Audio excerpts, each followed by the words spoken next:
गडिंग्लज चंदगड राज्यमार्गावरील बडगाव पुलावरील पर्यायी रस्ता आता पूर्णपणे नदीच्या पाण्याने वाहून गेला आहे, तर नवीन पुलाचे काम युद्ध पातळीवर सुरू आहे।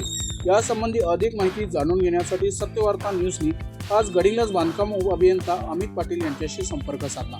सध्या पुलाचा क्युरिंग पिरियड सुरू असून तो 21 तारखेला संपेल। त्यानुसार पुलावरून हलक्या वजनाची वाहने व दुचाकी यांची ये-जा सुरू होईल, पण नंतर परत एकदा पुलाची तांत्रिक तपासणी करण्यात येईल व 28 तारखेपासून हा पूल सर्वच वाहनांसाठी खुला करण्यात येईल अशी माहिती त्यांनी दिली आहे। तसेच हा पूल नागरिकांच्या सुरक्षिततेच्या दृष्टीने पूर्णपणे मजबूत करण्यात येत आहे। यामध्ये कोणत्याही प्रकारची तडजोड करण्यात येणार नाही असे अमित पाटील यांनी सत्यवार्ता न्यूजला आवर्जून सांगितले आहे।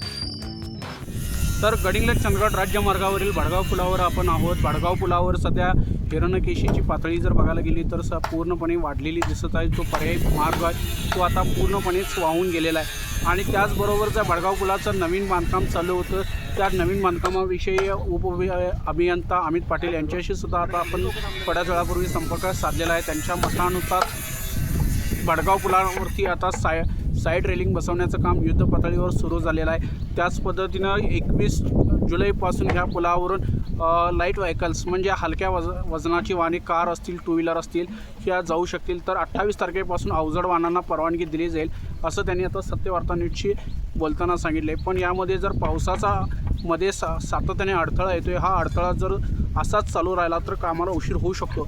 पण जर पावसाने पूर्णपणे उघडीप दिली आणि कामगार पूर्ण क्षमतेने काम करू शकतात आणि पूल लवकरात लवकर सुरू होऊ शकतो असं मत त्यांनी आता सत्यवार्ता न्यूजला माहिती देताना व्यक्त केलेलं आहे। तसेच जर आपण बडगाव पुलावर सध्या आहोत, या बडगाव पुलावरती जर परिस्थिती जाणून घेत असताना पाहिलं तर इथे वर्कर्ससुद्धा मोठ्या संख्येने काम करत आहेत। युद्ध पातळीवर पूल चालू करण्यासाठी धडपडत आहेत। दोन्ही बाजूला पोलीस प्रशासनाने वाहतूक रोखून धरलेली आहे।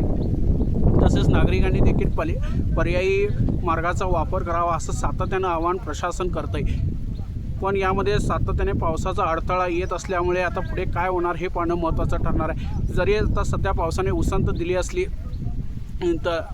तरी परत पुन्हा पाऊस येऊ शकतो आणि काम रेंगाळू शकतो अशी भीती उपअभियंता अमित पाटील यांनी आता सत्यवार्ता न्यूजला माहिती देताना व्यक्त केलेली आहे। तुर्तास जर आपण बडगाव पुलावर बघायला गेलो तर कशा पद्धतीने हे काम सुरू आहे आपण बघू शकतो। आपल्या पाठीमागील बाजूस वर्कर्स आहेत जे आता त्यांनी कामाला सुरुवात केलेली आहे। दोन्ही बाजूला गार्डर्स लावण्याचं काम युद्ध पातळीवर सुरू आहे। त्याच पद्धतीने त्यांचा जो 21 दिवसाचा कालावधी आहे जो पुलावरती पाणी साठवून ठेवण्याचा असतो, त्याच्यामुळे पुलाला मोठ्या प्रमाणात स्ट्रेंथ प्राप्त होते, ज्याच्यामुळे पूल मजबूत बनतो।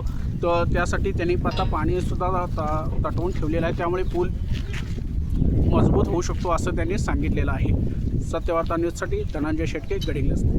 त्याचबरोबर सत्यवार्ता न्यूजला लाईक करून चॅनलला सबस्क्राईब करायला विसरू नका। धन्यवाद।